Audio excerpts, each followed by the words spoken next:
माता की जय, भारत माता की जय, जय जवान जय किसान, जय जवान जय किसान। बोलो आज શું તકલીફ હતી?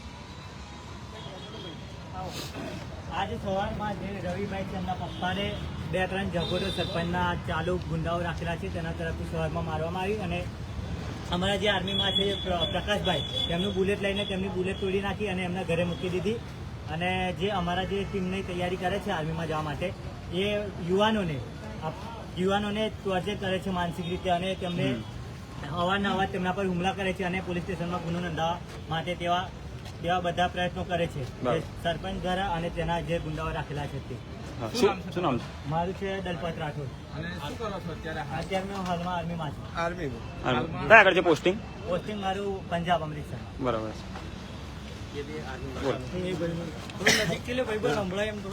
भाड़ा ट्रैक्टर रखेला है जे हमारा जे आर्मी में जे सरकारी नौकरी माटे जे मेहनत करता है ये बधोने हैरान करे है એટલે મતલબ ઝઘડા માં ફસાવા માંગે છે કે એમના પર કેસ લાગે અને આર્મી અથવા કોઈ બી સરકારી નોકરી માટે અપ્લાય ના કરી શકે એટલા માટે એ કરે છે એવું. જેવું કે આજે કર્યું, આજે મારો ભાઈબંધ રવિ એના પપ્પા અને એમના ભાઈબંધ એમના ભાઈબંધના ઘરે ગયા હતા. કોઈ કામ હતું એમના પર્સનલ અને મારી ગાડી લઈને ગયા હતા. હું પોતે આર્મીમાં છું અને ગાડી લઈને ગયા તો મારી ગાડી બી ભાગી નાખી. હું આજે જતો હતો મારી ડ્યુટી પર તો મારી ડ્યુટી મારે આર્મીની ડ્યુટી है તો મેં કેન્સલ કરી મારી ટિકિટ અને હું પાછો આવ્યો તો મારી ટિકિટ કેન્સલ થઈ અને આયા આગળ બુલેટ મારું ભાગી નાખ્યું અને એમના ઘરે મૂકી દીધું. આવી રીતના સરપંચના ટટ્ટુઓ એ બધાય અને બધા ટટ્ટુઓ અમારા પર ટોર્ચર કરે છે. નવરાત્રીમાં બી એમને આ જ કર્યું હતું અને અમને પોલીસ સ્ટેશનમાં આલી હતી ફરિયાદ. એ ફરિયાદ બી એનું કશું થયું નહીં. આજ લગાડે જો કશું થયું નહીં. એ ફરિયાદ અમે જોવડાવી એ બી હજુ મળી નહીં. એટલે એની જાતને હોય અને એની જાતને હોય બહુ મહાન છે. એટલે અમારી સરકારી નોકરી અમારે લાગીએ એટલા માટે અમે આગળ વધી જઈએ એવો નેચો પડી જાય એટલા માટે એવું કરે છે. શું નામ છે સરપંચ નામ છે દિલીપ મોહન. કયું ગામ તમારું? ખરસલિયા ગામ. હું આર્મીમાં છું. મારી પોસ્ટિંગ સિક્કિમમાં છે. હું મારી ડ્યુટી પર જતો હતો, હું રિટર્ન આવ્યો. આવું થયું એટલા માટે. કયો તાલુકો લાગ્યો? મારો તાલુકો કાલોલ, જિલ્લો પંચમહાલ. તમારી આજે મતલબ ડ્યુટી પર જતા હતા? આજે ડ્યુટી પર જતો હતો. મતલબ કાલે રિપોર્ટ કરવાનો? આજે રિપોર્ટિંગ હતું. બરાબર. અને જે તમારે નીકળી ગયા હતા ઘરેથી? ફ્લાઇટ કેટલા વાગ્યાની હતી? 12:15 ની ફ્લાઇટ હતી. હું એરપોર્ટ પરથી પાછો આવ્યો છું. બરાબર. અમદાવાદ એરપોર્ટ થી? હા, અમદાવાદ એરપોર્ટ થી પાછો આવ્યો છું. તમારી પાસે ફ્લાઇટ નું એ બધું હશે તમારી પાસે? બુકિંગ ટિકિટ અમારી કેન્સલ થઈ, બધું જ છે. મારી ટિકિટ કેન્સલ થઈ, મેં કેન્સલ કરી નાખી. એટલે આ ઘટના બની એટલે ના ગયા તમે? હા, આ ઘટના બની. તો તમને નોકરી પર જવા માટે રોક્યા એવું બી થઈ શકે બની શકે કે આ રિપોર્ટ આજે ના કરી શકે એના માટે બી પ્રયત્ન આવા કર્યા છે? એવા બધા પ્રયત્ન કરી. તમારા પપ્પાને માર્યું? નહીં, મારા ભાઈબંધના પપ્પાને મારા ગાડી મારી લઈ ગયેલા. મારી ગાડી તોડી નાખી. મારા ઘરમાં કોઈ બોલવા વાળું નહીં એટલે હું એકલો બોલવા વાળો હું એટલે મારે આવું પડ્યું પાછું. બરાબર. એ ઝાપડ માહિતી આવે.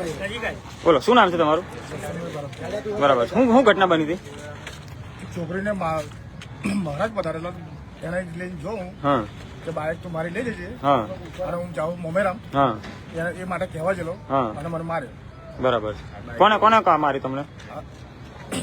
નામ બોલ. જયદીપ. આખું નામ બોલે? અમે ઓરો તરીકે માનીએ. અરવિંદ મનુ. એના પપ્પા અરવિંદ મનુ. બરાબર. તમને બી? મને બી માર્યું. એને જોડે ગયો તો હું મને બી મારી. બરાબર. કોને માણસોએ માર્યું? એ ઓરો જે સરપંચના માણસ. બીજી ધમકી આપી તમને? અમે ડાયરેક્ટ મારવા જ આવ્યા બસ. બોલો આશીષભાઈ, આ રીતની ઘટના જે દેશના જવાનો પર થઈ રહી છે, દેશના જવાન એટલે ગૌરવ કહેવાય યાર આપણું આ ગામનું ને તમામ આપણા જિલ્લાનું. જયારે દેશ સેવા કરવા જઈ રહ્યા હોય અને આ લોકો આવી રીતે કરતા હોય, અવારનવાર હુમલા કરતા હોય, આ લોકો જે આજે રિપોર્ટ કરવા જયારે દેશ સેવા કરવા જઈ રહ્યા ત્યારે એમને આવી રીતે નોકરી પર ફરજ પર જતા અટકાવ્યા અને કેટલું વ્યાજબી છે આ બધું? ખરેખર આ લાઈવ જે પણ વિડીયો મિત્રો જોવે છે તમામની સાથે અને તમામ ગુજરાત ભારત દેશની જનતા સાથે હું હાથ જોડીને માફી માંગુ છું અત્યારે આ સમયે. કેમ કે આ બધા થવા પાછળ જવાબદાર અમારા જેવા તમારા જેવા લોકો છે સાહેબ. આ સરપંચ 2 કોડીના સરપંચ જેમની કોઈ ઓકાત નથી હોતી. સરપંચ એટલે પોતાના ધારાસભ્ય MLA કક્ષાના માણસ ગણી બેસે છે. તમે લોકોના વોટ વગર લોકો તમને વોટ ના આપે ત્યાં સુધી તમે ચૂંટાઈ નથી શકતા અને સત્તામાં બેસી નથી શકતા. સરપંચ એ નિષ્પક્ષ માણસ હોય છે. આવા મિત્ર આ બાજુ આવો. મારા ફૌજી મિત્રોનું જે અપમાન થયું છે, આ ભાઈ બિચારા એમની હસમુખસિંહ તમે આમે જો. આ ભાઈ બિચારા આજે એમની જોઈન કરવાના હતા, ત્યાં એમને પોસ્ટિંગ હતી, ત્યાં આગળ ડ્યુટી જોઈન કરવાના હતા, ત્યાંથી નીકળી ગયા હતા અને આવી પરિસ્થિતિ સાંભળીને તેઓ બિચારા પાછા આવ્યા. ખૂબ દુઃખદ બાબત કહી શકાય ભારતના લોકો માટે, ગુજરાતના લોકો માટે. હું ગૃહ રાજ્યમંત્રી, પંચમહાલ જિલ્લા એસપી શ્રી અને પંચમહાલ જિલ્લા આઈજી શ્રીને ખાસ વિનંતી કરું છું વિડીયોના મારફતે, મીડિયા માધ્યમથી, તમામ માધ્યમથી, કે આ લોકોને તાત્કાલિક ધોરણ ન્યાય મળે. સરપંચને સત્તા પરથી તાત્કાલિક ધોરણે દૂર કરવામાં આવે અને વહીવટદારનું શાસન લાદવામાં આવે, કારણ કે આવો સરપંચ કોઈ પણ ગામમાં કે અમારા ગુજરાતમાં ચલાવી લેવામાં આવશે નહીં. આવી ઘટના ખરેખર સખત શબ્દોમાં વખોડવાના લાયક છે. આ બિચારા ફૌજી ભાઈ જે પોતાના પરિવારની અને આપણી સુરક્ષા માટે પોતાનો જીવ બલિદાન આપવા માટે તૈયાર હોય છે સરહદ પર, એ ફૌજીને તમે ગામમાં તમારો વટ બતાવીને 5 માણસને ભેગા કરીને તમે એમને અપમાનિત કરો છો. તમે ચોર લુખ્ખાઓ શું સમજો છો તમારી જાતને? કાયદો તમારા બાપનો છે. આ પોલીસ સ્ટેશનમાં જે અમે જમા થયા છે, જ્યાં સુધી અહીંયા ગુનો દાખલ નહીં થાય ને આવા ચોરો સામે, જ્યાં સુધી અમારા ફૌજી ભાઈઓને ન્યાય નહીં મળે ત્યાં સુધી અમે અહીંયા રસ્તો છોડવાના નથી અને હજુ ઉગ્ર આંદોલન કરીશું. જ્યાં જરૂર પડશે ત્યાં જઈશું. જય હિન્દ, જય ભારત. બોલો હસમુખસિંહ, આ રીતની જે ઘટના બની છે તે તમામ સાંભળી તમે, તો આ ઘટનાને વિશે તમે શું કહેવા માંગશો? નમસ્કાર મિત્રો, હું તમને આજે 2 હાથ જોડીને વિનંતી કરું છું કે આજે અત્યારે અમે આવ્યા છીએ વેજલપુર પોલીસ સ્ટેશનમાં અને આ ખરસલિયા ગામના જે ફૌજી મિત્રો એમની ઉપર જે આ ખોટી રીતના આવા લુખ્ખા સરપંચો પોતાની મનમાની કરે છે અને લુખ્ખાગીરી કરીને તેમની નોકરીને છીનવાની કોશિશ કરે છે એક પ્લાનિંગથી, અને જે બીજા યુવાનો જે નોકરીની તૈયારી કરે છે તેમને પણ આ લોકો ફસાવવા માંગે છે, કારણ કે પોતાના અંગત સ્વાર્થ માટે કે આ લોકો નોકરી જશે તો અમારું નામ ડૂબી જશે. એમની વિચારધારા એવી છે. પણ અમે ત્યાં સુધી આ ફૌજી મિત્રોને ન્યાય નહીં મળે ત્યાં સુધી અહીંયાથી વેજલપુર પોલીસ સ્ટેશનથી ઉઠવાના નથી.